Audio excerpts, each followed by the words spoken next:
Hello friends, welcome to my channel RD crafty game. ठीक है, चलिए तो आज से हम एनसीईआरटी का क्लास 11th का चैप्टर 1 स्टार्ट करने जा रहे हैं।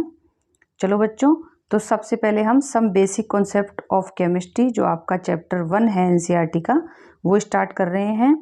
देखिए, मैं आपको जो भी पढ़ाऊँगी आप उसे एक पेपर पेन लेके बैठेंगे और नोट डाउन करते रहेंगे। क्या नोट डाउन करते रहेंगे? जो इम्पोर्टेंट लाइंस मैं जिनको अंडरलाइन करती हूँ, मैं जिनको स्क्वायर बनाती हूँ, आप वो सारी लाइंस क्या करेंगे? नोट डाउन करते रहेंगे, ताकि आपके एक नोट्स तैयार हो जाएंगे। एनसीईआरटी की पूरे चैप्टर के एक शॉर्ट नोट्स तैयार हो जाएंगे, जिसके बेस पे आप सारे क्वेश्चंस का आंसर दे सकते हो और आपको एग्ज़ाम टाइम पे पूरा चैप्टर पढ़ने की ज़रूरत नहीं पड़ेगी। वो नोट्स आप पढ़ेंगे तो आपके पूरे कॉन्सेप्ट क्लियर हो जाएंगे। देखिए, सबसे पहले हम ये देखते हैं केमिस्ट्री है क्या। सबसे पहले हम देखेंगे कि केमिस्ट्री क्या है, केमिस्ट्री बोलते किसको है। ठीक है, सबसे पहले हम ये देखेंगे कि केमिस्ट्री बोलते किसको है। चलिए देखते हैं।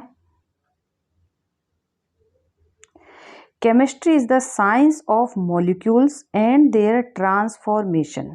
It is the science not so much of the 100 elements but of the infinite variety of molecules that may be built from them.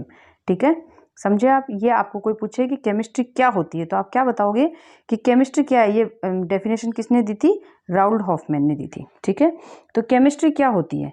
Chemistry क्या होती है इसको अगर हम समझेंगे तो केमिस्ट्री एटम्स की स्टडी है,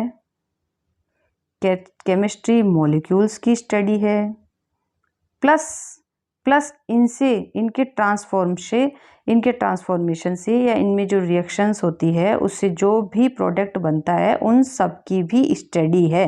समझे? जैसे मैं आपको बताऊं कि कोयला होता है, कोयला बहुत सालों में कोयला किस में कन्वर्ट हो जाता है? डायमंड में कन्वर्ट हो जाता है। आपने सुना होगा, जानते हो आप, ये सब रिएक्शंस आप पढ़ चुके हो 9th-10th में। कोयला क्या करता है? डायमंड में कन्वर्ट हो जाता है। तो ये बहुत सालों में ये रिएक्शन होती है और फाइनली कोयले से डायमंड बन जाता है। तो ये क्या है? एक केमिस्ट्री है। मतलब कुछ ये जो आप कोयला जो है, ये एटम मॉलिक्यूल जो है, उनमें कुछ ऐसी रिएक्शंस हुई बहुत टाइम टू टाइम, जिसके बाद में फाइनली वो डायमंड में चेंज हो गया। तो ये क्या है? मतलब आपके पास क्या था? कोयला था। तो सिर्फ कोयला ही आपकी केमिस्ट्री में इंक्लूड नहीं है, इससे जो डायमंड बना है वो भी आपकी केमिस्ट्री है। मतलब इसकी स्टडी और इसकी स्टडी दोनों ही क्या है? आपकी केमिस्ट्री है। यानी एटम्स और मॉलिक्यूल्स की स्टडी प्लस उनके ट्रांसफॉर्मेशन की स्टडी। ये जो ट्रांसफॉर्मेशन हुआ है इसकी भी स्टडी क्या है? केमिस्ट्री है। एंड दूसरी बात है कि not such so much of the 100 elements. मतलब पीरियोडिक टेबल में आपके कितने एलिमेंट है? अब तो बहुत ज़्यादा हो गई है ना। पहले 108 थे, अब 120 है। ऐसे मतलब बहुत एलिमेंट जो आपके पीरियोडिक टेबल में है, आप जानते हो। तो सिर्फ उन्हीं एलिमेंट्स की स्टडी केमिस्ट्री नहीं है, बल्कि उन एलिमेंट्स से जो इनफाइनाइट वैरायटी ऑफ मॉलिक्यूल्स बनते हैं। जैसे देखिए, आपके पीरियोडिक टेबल में हाइड्रोजन है, आपके पीरियोडिक टेबल में ऑक्सीजन है, आपके पीरियोडिक टेबल में कार्बन है। तो आप सिर्फ हाइड्रोजन, कार्बन या ऑक्सीजन की स्टडी कर रहे हो, यही केमिस्ट्री नहीं है। हाइड्रोजन से वाटर बनता है, वो भी केमिस्ट्री है। ऑक्सीजन से वाटर बन रहा है, ये भी केमिस्ट्री है। कार्बन और ऑक्सीजन से कार्बन डाइऑक्साइड बन रही है, कार्बन मोनोऑक्साइड बन रही है। इट मीन्स मतलब इनसे जो कंपाउंड्स बन रहे हैं उनकी स्टडी भी क्या है? केमिस्ट्री है। मतलब इनफाइनाइट वैरायटी ऑफ मॉलिक्यूल्स जो भी बन रहे हैं वो भी क्या है? केमिस्ट्री है। तो केमिस्ट्री की डेफिनेशन है, आप इसको नोट डाउन कर लेंगे। चलिए आगे देखते हैं। इंपॉर्टेंट लाइंस को हम अच्छे से देखेंगे, बाकी हम रीड करेंगे, क्योंकि एक बार आपको sincerely line by line chemistry को एनसीईआरटी को रीड कर लेना है। उसके बाद में इसमें से जो भी निकल के आता है, मतलब दूध में से जैसे हम दही में से जैसे हम मक्खन निकालते हैं, वैसे इसमें से जो भी निचोड़ निकल के आता है उसको हम कलेक्ट कर लेंगे नोट्स में। तो फिर हमारे वो सफिशिएंट होंगे हमारे एग्जाम के लिए। Science can be viewed as a continuing human effort to systemize knowledge for describing and understanding nature. ठीक है, साइंस एक तरीका है। ठीक है, हम आपका एक देखने का एक नज़रिया है। साइंस क्या है? एक नज़रिया है किसी भी चीज़ को समझने के लिए, नॉलेज के लिए और अंडरस्टैंड करने के लिए। एक सिस्टम को ह्यूमन एफर्ट है, ये एक ह्यूमन एफर्ट है। साइंस क्या? एक ह्यूमन एफर्ट है सिस्टम को समझने के लिए, या हमारे सराउंडिंग जो भी चीज़ें हैं उनको समझने के लिए साइंस क्या है? एक जरिया है जो हमने डेवलप करा है, ठीक है। चलिए, you have learned in your previous classes that we come across diverse substances present in nature and changes in them in daily life, ठीक है। ये डेली लाइफ मतलब आप इसको अंडरलाइन कीजिए, डेली लाइफ, कि आप अपनी डेली लाइफ में जो भी कुछ करते हैं वो सब क्या है? साइंस है, केमिस्ट्री है, ठीक है। आपके आसपास जो भी चीज़ें हैं वो सब साइंस या केमिस्ट्री से आप उनको समझ सकते हैं। आप कपड़े पहनते हैं, उनका भी कुछ वैरायटी होती है, कोई कॉटन का होता है, कोई सिल्क का होता है, कोई वुलन का होता है, वो तो सब क्या है? केमिस्ट्री है। मतलब आपने उस कौन से उस वैरायटी का कपड़ा पहन रखा है, या फिर आपके कपड़े किस कौन सा कपड़ा है, तो आप ये डिसाइड करते हैं ना भाई ये कॉटन है, ये सिल्क है, तो ये किस पे बेस्ड है, आप कैसे डिसाइड कर पा रहे हैं? हैं, इसका बेस क्या है? इसका बेस केमिस्ट्री है जो आप ये डिसाइड कर पा रहे हैं, ठीक है। आगे देखते हैं। डेली लाइफ में ऐसी बहुत सी चीज़ें हैं, जैसे कि आप सुबह उठते हैं, टूथपेस्ट करते हैं, आप नहाते हैं, साबुन का यूज़ करते हैं, शैम्पू का यूज़ करते हैं, एवरीथिंग इज जो भी आप अपने डेली लाइफ में यूज़ करते हैं वो सब क्या है? पार्ट ऑफ केमिस्ट्री है। ये सब, इन सब चीज़ों को आप किससे समझते हैं? केमिस्ट्री से समझते हैं। साबुन सोडियम से बनता है, या आप जो भी है आप कहेंगे पोटेशियम है, और है आप खाना खाते हैं तो उसमें कई तरह के मिनरल्स जो है, कार्बोहाइड्रेट है, वो सब क्या है? केमिस्ट्री है। केमिस्ट्री के थ्रू आप समझ पा रहे हैं उन सब चीज़ों को, ठीक है। चलिए आगे देखते हैं। कर्ड फॉर्मेशन फ्रॉम मिल्क, ठीक है, दूध से दही का जमना। Formation of vinegar from sugar cane juice on keeping for prolong time, लंबे समय तक गन्ने के जूस से विनेगर बनना। एंड रस्टिंग ऑफ आयरन, जो कि ये रस्टिंग ऑफ आयरन, इसको मैं बहुत अच्छे से आपको एक्सप्लेन कर चुकी हूँ।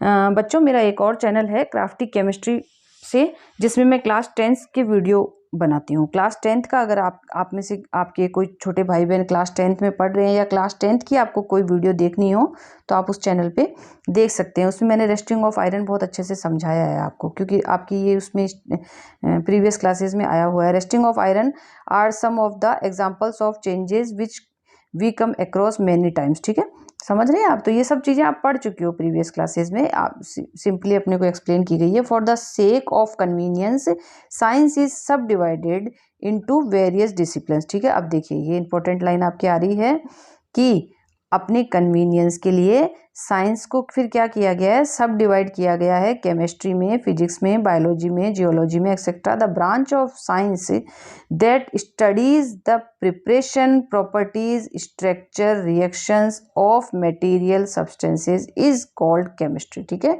तो ये केमिस्ट्री की आपकी डेफिनेशन यहाँ निकल के आ गई है। केमिस्ट्री की डेफिनेशन आपके यहाँ निकल के आ गई है। पहले भी हमने स्टार्टिंग में जो देखा था वो भी इंपॉर्टेंट है। देन सेकंड आपकी ये the branch of science that studies the preparation, properties, structure and reactions of material substances is called chemistry, ठीक है।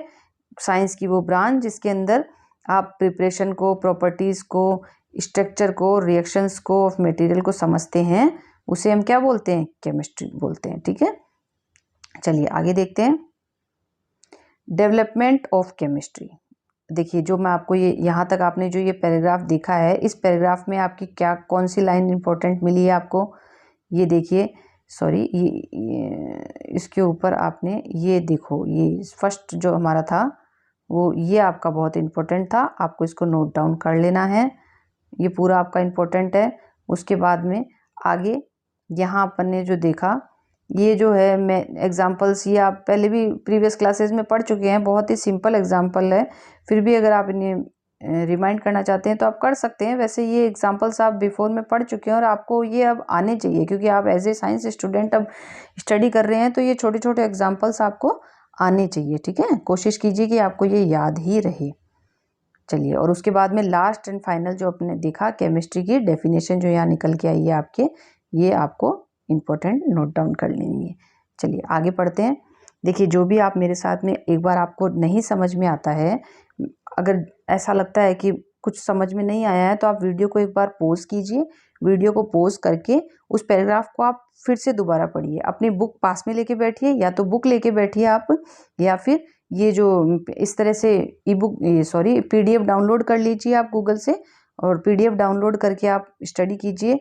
या फिर वीडियो को पॉज करके अपनी बुक पढ़ के आप देखिए कि जो मैं बोल रही हूँ वो आपको क्लियर हो रहा है नहीं। अगर आपको कोई भी डाउट होता है तो आप मेरे को कमेंट बॉक्स में कमेंट करके बताइए, मैं उसका आंसर ज़रूर दूंगी। चलिए आगे देखते हैं। Development of chemistry. Chemistry as we understand it today, it not a very old discipline. Chemistry was not studied for its own sake, rather it came up as a result of search for two interesting things. देखिए थोड़ा मैं आपको बताऊं कि as a science student या as a chemistry physics student आपको ये थोड़ा सा टॉपिक जो है बोरिंग लग सकता है। मैं आपको फ्रेंकली बताऊं कि थोड़ा सा आपको बोरिंग लग सकता है, क्योंकि ये क्या है, यहाँ से आपके कोई क्वेश्चन भी निकल के नहीं आएगा एग्जाम में, मैं आपको सही बता दूं। लेकिन आपकी थोड़ी नॉलेज को एनहेंस करने के लिए ये ज़रूरी है कि किसी चीज़ के बारे में अगर आप पढ़ने जा रहे हैं, मतलब आप पूरी केमिस्ट्री को अगर पढ़ने जा रहे हैं तो उसके बेस की आपको जानकारी होनी चाहिए, ठीक है ना। वो सिर्फ एक नॉलेज के लिए है ये, इसकी बेस की आपको जानकारी होनी चाहिए कि केमिस्ट्री का कैसे डेवलपमेंट हुआ, कैसे केमिस्ट्री बनी, कैसे क्या हुआ, बस इसलिए है। बाकी इसमें से आपके कोई क्वेश्चन निकल के आएगा या एग्जाम के लिए ये बहुत इंपॉर्टेंट है, मैं आपको ये नहीं बोलूँगी, बट आपका बेस इससे थोड़ा क्लियर हो जाता है कि आप जो सब्जेक्ट पढ़ रहे हैं उसके बारे में आपको थोड़ी नॉलेज होनी चाहिए, ठीक है। चलो देखते हैं।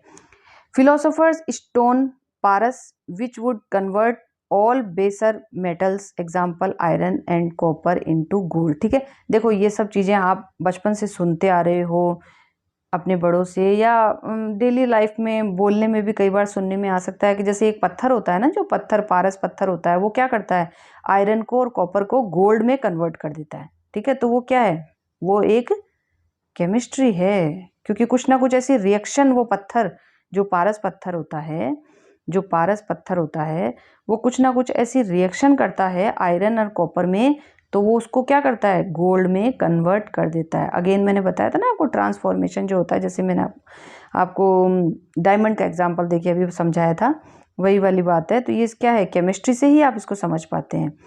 Okay, elixir of life which would grant immortality people in ancient India already had the knowledge of many scientific phenomena much before the advent of modern science। चलिए ये बहुत बड़ा अब हिस्ट्री आने जा रही है आपकी केमिस्ट्री की, जो मैं आपको शॉर्ट में समझा दूं कि जो एंशियंट हमारे इंडिया था उसमें क्या था, हमारे शास्त्र माने जाते थे, वेद शास्त्र माने जाते थे, ठीक है, जिसमें आपके जो शास्त्रों के अकॉर्डिंग जो है, कोई भी पहले के ज़माने में हमारे क्या होता था, वेद होते थे। ये डॉक्टर वगैरह तो अब आज होते हैं, पर पहले इंडिया में क्या होता था, वेद ट्रीटमेंट करते थे। तो वेदों के ज़माने में रसायन शास्त्र हमारे चलता था, रसायन शास्त्र चलता था, और वेदों के अकॉर्डिंग ही हमारे यहाँ पे हर चीज़ की ट्रीटमेंट होता था। आज भी बहुत पसंद करते हैं उसको लोग, और कराने वाले आज भी ट्रीटमेंट कराते हैं, और करने वाले आज भी उस पर ट्रीटमेंट कर रहे हैं। ये मॉडर्न ट्रीटमेंट के जो साइड इफ़ेक्ट होते हैं वो आपके उसमें नहीं होते हैं। तो चलिए ये अलग बात हो गई है, हम थोड़ा टॉपिक से हट गए हैं, ये इससे हमें कोई लेना देना नहीं है, हम अपने टॉपिक की बात करते हैं। तो पहले हमारे यहाँ रसायन शास्त्र चलता था, and it included metallurgy, medicine, manufacture of cosmetics, glass, dyes etcetera. ये सब क्या है, केमिस्ट्री है आपके। कॉस्मेटिक्स, ग्लास, डाइज, ये सारी चीज़ें केमिस्ट्री है। तो धीरे धीरे क्या हुआ, केमिस्ट्री का डेवलपमेंट हुआ, यूरोपियन कंट्रीज़ का, चाइनीज़ कंट्रीज़ का जो है वो क्या हुआ, इंडिया में डेवलपमेंट हुआ, और धीरे धीरे फिर आज जो 19वीं सेंचुरी के बाद में आपकी देखिए ये सब इसकी हिस्ट्री है, आप पढ़ना चाहते हैं तो नॉलेज के लिए, क्योंकि इसमें कुछ इंडियन साइंटिस्ट के भी नाम आपको पढ़ने को मिलेंगे, क्योंकि एक कॉमन जो थिंकिंग है ना वो ये है कि इंडिया के अंदर कोई भी बड़े साइंटिस्ट या फिर जो भी आप मेडिसिन ले रहे हैं या जो भी खोजें हो रही है सब विदेशों में ही होती है, हमारे देश में कुछ नहीं होता है। ऐसा कुछ नहीं है बच्चों, हमारे देश में भी बहुत ब्रिलियंट साइंटिस्ट हुए हैं जिन्होंने खोज की है, जिनके नाम आप इस चैप्टर में देख सकते हैं, आपको मिल जाएंगे। और एक्चुअली तो मैं आपको बताऊं कि जितनी नॉलेज आपकी अपने इंडिया में अपने वेदों में है, अपने ही वेदों से विदेशों में सारी रिसर्च होती है, विदेशों में कुछ भी नहीं है, अपने ही वेदों से सारी रिसर्च होती है। चलिए फिर मैं चैप्टर से हट रही हूँ, ये बात हमें नहीं करनी है। चलिए, it seems that the process of fermentation was well known to Indians, Vedas and Kautilya, ठीक है, वो बात आ गई ना, मैं आपको जो बोल रही हूँ कि अपने वेदों का अध्ययन करके जो है सारे मॉड्यूलर ट्रीटमेंट बने हुए हैं आज की तारीख में। ठीक है, ये सब तो ये सारे आपकी हिस्ट्री है, आप इसको पढ़ सकते हैं। पहले पंचतत्वों को ही माना जाता था। ठीक है, पंचतत्व जानते हो आप? पंचतत्व अग्नि, वायु, धरती, जल और आकाश, ये पंच तत्व होते हैं। तो पहले जो ट्रीटमेंट होता था ना, सब इसी को बेस पे रख के ट्रीटमेंट होते थे। तो अब इनको फर्दर इनकी अब नैनो पार्टिकल्स, जो आपने नाम सुना हो, नैनो पार्टिकल्स एक पाउडर फॉर्म में जो आप किसी चीज़ को बनाते हो, मतलब उसके नैनो पार्टिकल्स बनाते हो। ठीक है, आप तो वो अब साइंस में ये सब डिस्कवर हो चुका है। तो चलिए हम मॉडर्न साइंस से देखते हैं, जहाँ से हमको कुछ पढ़ना है। During this time foreign products powered in as a result indigenous traditional techniques gradually declined. Modern science appeared in Indian scene in the later part of the 19th century. ठीक है, 19th century के last part के अंदर आपकी modern techniques जो है वो India में आई थी। By the mid 19th century European scientist started coming to India and modern chemistry started growing. ठीक है, मिड सेंचुरी 19th मिड के अंदर मॉडर्न केमिस्ट्री इंडिया में पूरी तरह से ग्रो कर गई थी। ठीक है, चलिए आगे देखते हैं। From the above discussion you have learned that chemistry deals. अब देखिए, इस सारे डिस्कशन में जो निचोड़ निकल के आता है, जो छन के आता है, वो अब ये है कि केमिस्ट्री किससे डील करती है। ये देखिए, chemistry deals with the composition, structure, properties and interaction of matter and it is of much use to human beings in daily life। ठीक है, इम्पोर्टेंट है, नोट डाउन कर लीजिए। ठीक है, ये केमिस्ट्री कहाँ डील करती है, क्या है केमिस्ट्री, प्रॉपर्टीज़ का स्टडी करती है, स्ट्रक्चर की स्टडी करती है। ठीक है, जैसे आप इसको इस तरह से समझिए कि जैसे ये H2O आपने लिखा, तो आप इसको क्या बोलोगे कि हाँ ये वाटर का फॉर्मूला है। तो ये वाटर है, ये आप केमिस्ट्री से जान पा रहे हैं। ये फॉर्मूला वाटर का है, इसकी जो कंपोजिशन है मतलब इसमें हाइड्रोजन के 2 एटम है, ऑक्सीजन का 1 एटम है। ये आप किससे जान पा रहे हैं? इसकी कंपोजिशन को आप किससे बना पा रहे हैं? केमिस्ट्री से बना पा रहे हैं। इसकी जो स्ट्रक्चर होती है, H2O की एक स्ट्रक्चर होती है कि किस तरह से बॉन्ड बना रखा है हाइड्रोजन ने ऑक्सीजन के साथ, इसकी जो एक वी शेप स्ट्रक्चर होती है, आगे आप पढ़ेंगे केमिकल बॉन्डिंग में ये सब। तो ये सब किससे जान पा रहे हैं? आप केमिस्ट्री से जान पा रहे हैं। ठीक है, एंड प्रॉपर्टीज़, इसकी प्रॉपर्टीज़ क्या है? मतलब ये लिक्विड फॉर्म में है, इसको आप हीट दोगे तो ये वेपर फॉर्म में कन्वर्ट हो जाएगा, इसको अगर आप कूल करोगे तो ये आइस में कन्वर्ट हो जाएगा। ये इसकी जो प्रॉपर्टीज़ है, ये इसमें किस प्रकार की ऑर्डर वगैरह है, जो भी है वो आप किससे जान पा रहे हैं? केमिस्ट्री से जान पा रहे हैं। एंड इंटरेक्शन मतलब जो कि रिएक्शंस मतलब मैटर के साथ करता है, वो सब आप केमिस्ट्री से जान पा रहे हैं। तो ये सारा आपका क्या आता है, केमिस्ट्री किसके साथ डील करती है, ये इसमें बताता है आपको। ठीक है, चलिए आगे देखते हैं। These aspects can be best described and understood in terms of basic constituents of matter that are atoms and molecules. ठीक है, ये that is why chemistry is also called the science of atoms and molecules। ये देखिए, ये man जो बिल्कुल short में अगर आपको कोई पूछे केमिस्ट्री क्या है, बिल्कुल शॉर्ट फॉर्म में अगर आप किसी को बताना चाहते हैं तो केमिस्ट्री क्या है? Chemistry is also called the science of atoms and molecules. आपको ध्यान है या भूल गए इतनी देर में? आई थिंक आपको याद होगा कि ये लाइन रिपीट हो रही है। यस, इसमें से आप ऑल्सो कॉल्ड अगर हटा दें तो चैप्टर की फर्स्ट लाइन हमारी यही थी, chemistry is the science of atoms and molecules. याद है? भूल गए? चलिए ये देखिए, अभी आपको दिखाते हैं। ये देखिए, chemistry is the science of molecules, दिख रहा है? तो ये आपकी केमिस्ट्री की सिंपल एक डेफिनेशन है, जिसको आपको अच्छे से रिमाइंड कर लेना है, दिमाग में बिठा लेना है। शॉर्ट फॉर्म में केमिस्ट्री को समझ लेना है कि केमिस्ट्री क्या है? Study of atoms and molecules है। बस इन्हीं के चारों तरफ घूमते रहना है आपको। Atoms and molecules, atoms and molecules, इन्हीं की स्टडी क्या है, केमिस्ट्री है। कहीं आप एटम पढ़ोगे, कहीं उससे बनने वाला मॉलिक्यूल पढ़ोगे एंड उसके मिक्सचर्स, कंपोजिशंस और कंपाउंड्स वगैरह पढ़ोगे, तो आप कुल मिला के एटम एंड मॉलिक्यूल्स ही पढ़ोगे। यही आपकी क्या है, केमिस्ट्री है। चलिए आगे देखते हैं।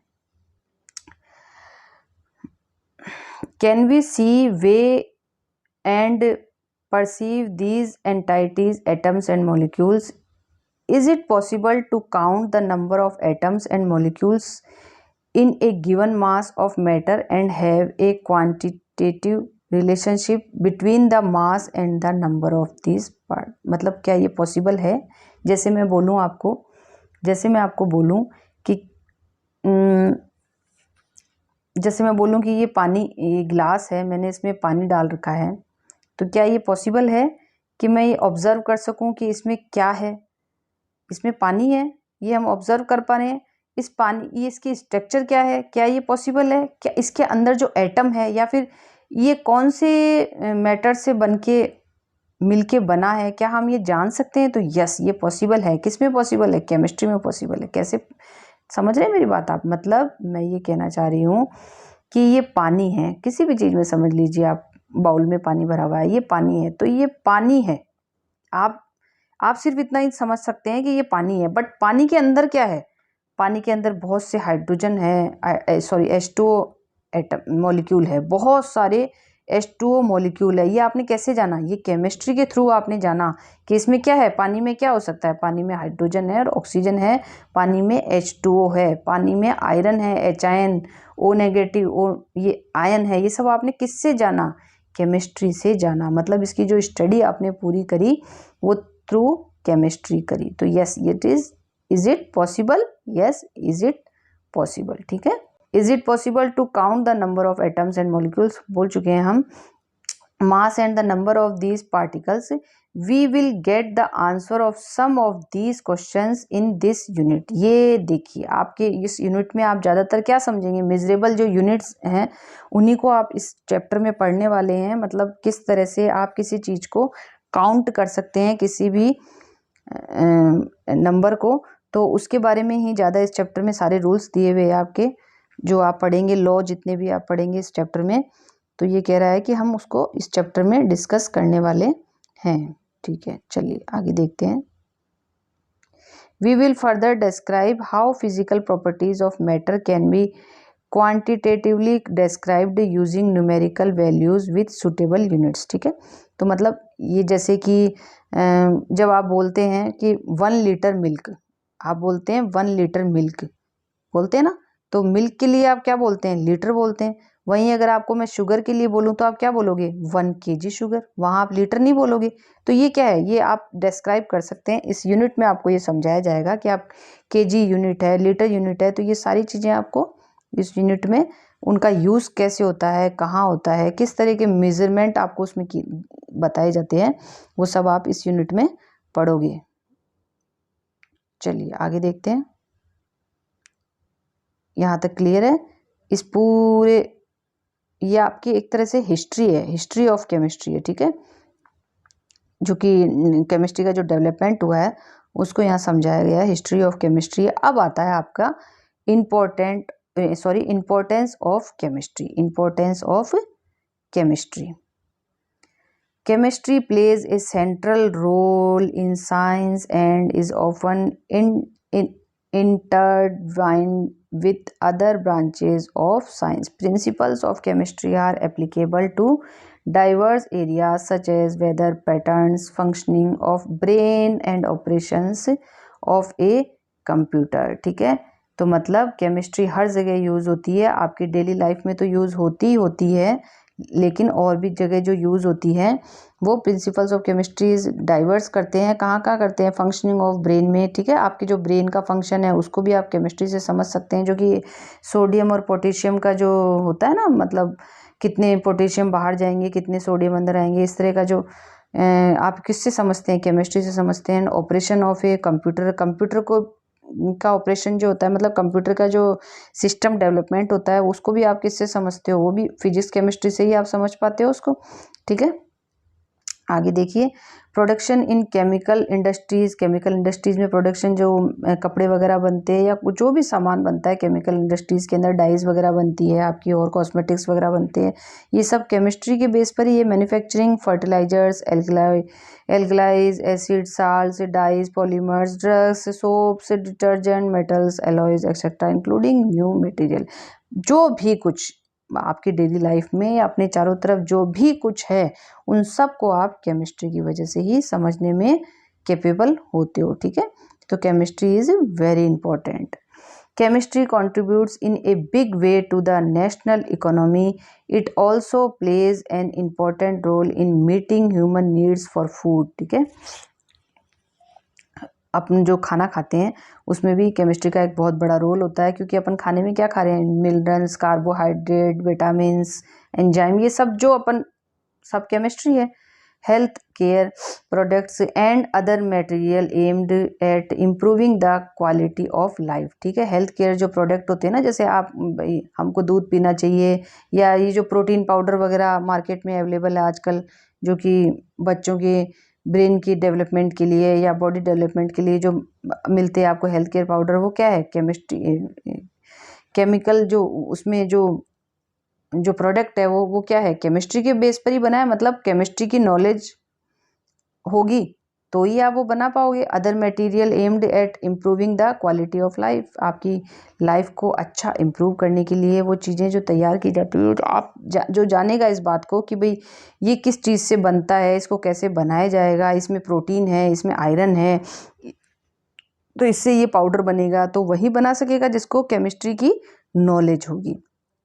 ठीक है, अच्छा, chemistry provides methods for the isolation of life saving drugs from natural sources and makes possible synthesis of such drugs. Some of these drugs are cisplatin and taxol which are effective in cancer therapy. चलिए मैं आपको एक interesting बात बता देती हूँ यहाँ पे। एक ये देखिए, ये जो बोल रहा है ना कि केमिस्ट्री लाइफ सेविंग ड्रग्स भी बनाती है, बिल्कुल बनाती है लाइफ सेविंग ड्रग्स। और आजकल तो ये ट्रेंड हो गया है कि जितना ग्रीन सिंथेसिस हो, मतलब केमिकल का कम यूज़ करके अगर कोई ड्रग्स बनाई जाती है, सच ड्रग्स जिसमें क्या है, सिंथेसिस जो है वो नेचुरल हो, नेचुरल सोर्सेज हो।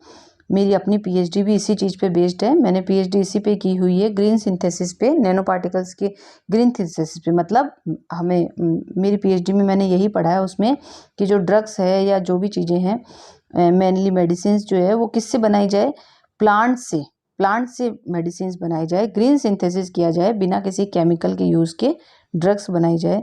तो इसी पे मेरी पीएचडी हुई हुई है। तो ये वही बात बोल रहा है, some of these drugs are cisplatin and taxol which are effective in cancer. ये इस तरह की कुछ ड्रग्स बनी हुई है जो कि प्लांट बेस्ड है, जो कि इफेक्टिव है किसमें, कैंसर थेरेपी में इफेक्टिव है, cisplatin and taxol. The drug azidothymidine is used for helping AIDS patients. AIDS patient के लिए एजीटी अवेलेबल है। ठीक है, तो ये दो ड्रग्स के नाम है, मोस्ट कोई आप याद रख सकते हैं, कोई दिक्कत नहीं है। ठीक है, तो यहाँ पे आप ये दो ड्रग्स के नाम हैं जो ये, some of these drugs are cisplatin and taxol which are effective in cancer therapy. The drug AZT is used for helping AIDS patients. ठीक है, तो आप थोड़ा ध्यान रखिए कि दो ड्रग जो कैंसर थेरेपी में काम आती है, एजीटी जो एड्स पेशेंट्स के लिए काम आती है। चलिए हो गया, कुछ खास इंपॉर्टेंट यहाँ नहीं निकल के आएगा, मैंने आपको पहले ही बोल दिया, लेकिन आपकी नॉलेज को थोड़ी एनहेंस करने के लिए और चैप्टर को देखिए, आप अगर पूरी बुक पढ़ने जा रहे हैं केमिस्ट्री की, तो केमिस्ट्री क्या है, उसका हिस्ट्री उसकी क्या है, उसका थोड़ा सा बेस तो आपको पढ़ना ही पड़ेगा। थोड़ा सा बोरिंग लगेगा लेकिन आगे बहुत मज़ा आने वाला है, आपको बहुत इंटरेस्टिंग लगेगा। बस आप मेरे साथ पढ़ते रहिए, फिर देखिए आपके झटाझट ऐसे क्वेश्चन करेंगे, आप पता भी नहीं चलेगा आपके कैसे क्वेश्चन क्लियर हो जाएंगे। डोंट वेरी, बने रहिए मेरे साथ, सब क्लियर हो जाएगा, आप चिंता मत कीजिए। बिल्कुल, केमिस्ट्री बहुत इंटरेस्टिंग सब्जेक्ट है, मैं आपको बताऊं, बच्चे बहुत घबराते हैं इससे, बहुत डरते हैं, ऐसा बिल्कुल भी नहीं है। अंडरस्टैंडिंग सब्जेक्ट है। अगर एक बार आपने समझ लिया कि कौन सा एटम या जैसे कार्बन क्या करता है, हाइड्रोजन क्या करता है, तो आपको कभी कुछ याद करने की ज़रूरत ही नहीं पड़ेगी, क्योंकि आपको ये पता होगा कि इसकी प्रॉपर्टी क्या है, ये करता क्या है। तो आपको उसको याद करने की ज़रूरत नहीं है, आप जान जाओगे कि ये हाइड्रोजन है तो ये तो यही करेगा, ये तो ये करेगा ही नहीं, हाँ कार्बन है तो ये करेगा। तो इस तरह से आप समझ के पढ़ो, कोई प्रॉब्लम नहीं होती है। आप याद करोगे इसको हिस्ट्री समझ के तो फिर दिक्कत हो जाएगी आपके। चलिए, chemistry contributes to a large extent in the development and growth in a nation with a better understanding of chemical principles. थोड़ा बड़ा कर लेते हैं।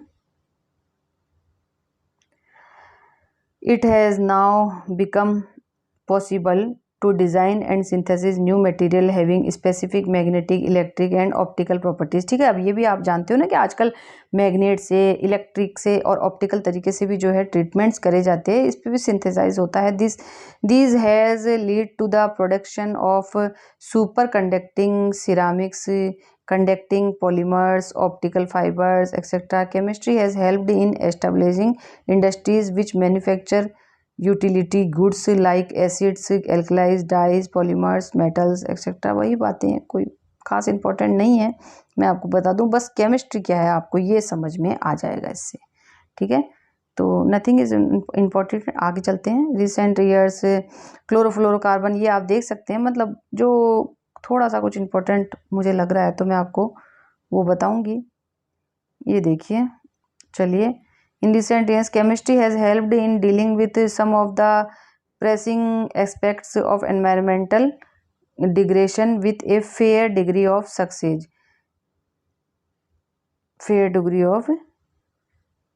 Success. Safer alternatives to environmentally hazardous refrigerants like chlorofluorocarbon responsible for ozone depletion in the stratosphere। जानते हैं आप ozone layer का जो डिप्लीशन है, जिसकी वजह से हमारे अर्थ पे ये डेंजर बढ़ता जा रहा है क्लोरोफ्लोरोकार्बन की वजह से। ये क्लोरोफ्लोरोकार्बन कहाँ होती है? हमारी फ्रिज में भी होती है, जानते हैं ना आप, रेफ्रिजरेटर में, जिसकी वजह से अर्थ पे ये डेंजर बढ़ता जा रहा है ओजोन डिप्लीशन की वजह से, ओजोन डिप्लीशन जो हो रहा है। तो इसमें ये बोल रहा है कि सफ़ेयर जो है वो एक अल्टरनेटिव इसका इस हजारनेस से बचने के लिए एक मतलब इन्वर्ट किया गया है। हैव, आगे देखिए, have been successfully synthesize, successfully इसको क्या गया है? सिंथेसाइज किया गया है। However many big environmental problems continue to be matters of grave concern to chemist. ठीक है, हालांकि बहुत सारी मैनी प्रॉब्लम्स अभी भी हमारे सामने है, वो तो हम जानते हैं। आज की जो हमारे लाइफ स्टाइल है उसने ही काफ़ी प्रॉब्लम्स खड़ी कर रखी है, ये आप भी जानते हैं। पॉल्यूशन है, नेटवर्क है, और है हर तरह का पॉल्यूशन है हमारे चारों तरफ। नॉइस पॉल्यूशन है, एयर पॉल्यूशन है, वाटर पॉल्यूशन है, कौन सा पॉल्यूशन नहीं है? हम पॉल्यूशन में ही घिरे हुए हैं, मतलब। और ग्रीनरी कम होती जा रही है। प्लांट्स की, ट्री प्लांट्स आप भी लगाया करो, मैं तो यही बोलूँगी। जहाँ आप रहते हो एटलीस्ट अपने घर के अंदर ही आपको प्लांट्स लगाने चाहिए, तो एटलीस्ट ग्रीनरी करना चाहिए, थोड़ा अच्छा काम है। Environmental problems continue to be matters of grave concern to the chemist. Okay, one such problem is the management of the greenhouse gases। greenhouse gases जानते हैं आप, पढ़ चुके हैं प्रीवियस क्लासेस में आपके। तो ये भी क्या है? एक मेजर प्रॉब्लम है। Green house gases like methane, carbon dioxide, जो इनको भी कंट्रोल करना बहुत कठिन हो रहा है। Understanding of biochemical processes, use of enzymes for large scale production of chemicals and synthesize of new exotic material are some of the intellectual challenges for the future generation of chemists। समझ रहे हैं आप? ये मतलब आपके आने वाले भविष्य के लिए, फ्यूचर के लिए लोगों के सामने एक बड़ी, बहुत बड़ी समस्या बन के सामने आने वाली है। कोरोना में जब फुल लॉकडाउन हुआ था तब इस प्रॉब्लम का थोड़ा सा इसका लेवल जो है वो कम हुआ था। ओजोन लेयर क्या प्रॉब्लम, ग्रीन हाउस इफेक्ट भी कम हुआ था, ये सब कम हुए थे। बट वापस जब दुनिया चली, सब चालू हुआ, तो फिर वही पॉल्यूशन, तो ये तो रहेगा। लेकिन हमें क्या करना है? इसका कोई सॉल्यूशन निकालना है। अब घरों में तो बैठ के सब कुछ बंद तो कर नहीं सकते ना, तो इसका सॉल्यूशन जो है वो साइंटिस्ट निकाल रहे हैं। तो धीरे धीरे वो कर रहे हैं रिसर्च कि इसका कोई सॉल्यूशन निकले, जिससे कि क्या हो, नेचर को क्लियर करा जा सके, साफ किया जा सके। Synthesize of new exotic materials are some of the intellectual challenges for the future generation of chemist. A developing country like India needs talented and creative chemist for accepting such challenges. समझ रहे हैं? India को need है talented और creative chemist की। वो कौन है? आप हो। इन फ्यूचर जो अभी ये सब्जेक्ट पढ़ रहे हो, ये चैप्टर पढ़ रहे हो, आपको बनना है इंडिया के लिए वो केमिस्ट, वो साइंटिस्ट जो इन सारे चैलेंजेस को क्या करे? क्लियर करे। Accepting such challenges, to be a good chemist and to accept such challenges. समझ रहे हैं मेरी बात आप? यस, आप ही हो वो इंडिया का भविष्य जो आगे इन सब चैलेंजेस को फेस करके इन प्रॉब्लम्स को सॉल्व करेंगे। ठीक है, इसीलिए पढ़ रहे हैं आज आप ये केमिस्ट्री का chapter. One needs to understand the basic concept of chemistry which begin with the concept of matter. Let us start with the nature of matter. यहाँ तक हो गया। देखिए, यहाँ तक के चैप्टर में कुछ खास आपके निकल के आया नहीं है इम्पोर्टेंट। मेनली केमिस्ट्री की डेफिनेशन जो है वो आपको याद रखनी है कि केमिस्ट्री क्या है। ठीक है, बाकी कुछ एक दो साइंटिस्ट के नाम या ड्रग्स के नाम जो आप याद, साइंटिस्ट के नाम तो कोई पूछेगा नहीं, नॉलेज के लिए आप याद रख सकते हैं। और एक दो ड्रग्स के नाम जो मैंने आपको बताए जो कि स्पेशल किसी उसको प्रॉब्लम को क्योर करने के लिए, जैसे कैंसर क्योर के लिए मैंने आपको बताया या फिर एड्स को क्योर करने के लिए मैंने बताया। तो इस तरह के कुछ एग्जांपल्स हैं, उनको आप याद रख सकते हैं। बाकी जो आपके चैप्टर मेन स्टार्ट होता है वो अब यहाँ से स्टार्ट होता है, स्टेट ऑफ मैटर। यहाँ से आपका चैप्टर मेनली अब स्टार्ट हो रहा है। तो यहाँ तक के चैप्टर में आपको सिर्फ रिवीजन ही करनी है, कुछ खास नहीं है। स्टेट ऑफ मैटर से सिंसियरली केमिस्ट्री हमारी स्टार्ट हो जाएगी, स्टेट ऑफ मैटर से। ठीक है, एक्चुअल केमिस्ट्री आपकी अब यहीं से स्टार्ट होने वाली है, स्टेट्स ऑफ मैटर से। अब तक जो हम पढ़ रहे थे वो एक थ्योरेटिकल पार्ट था केमिस्ट्री का जो कि हमें पढ़ना ज़रूरी था। स्टेट ऑफ मैटर को हम नेक्स्ट वीडियो में पढ़ेंगे।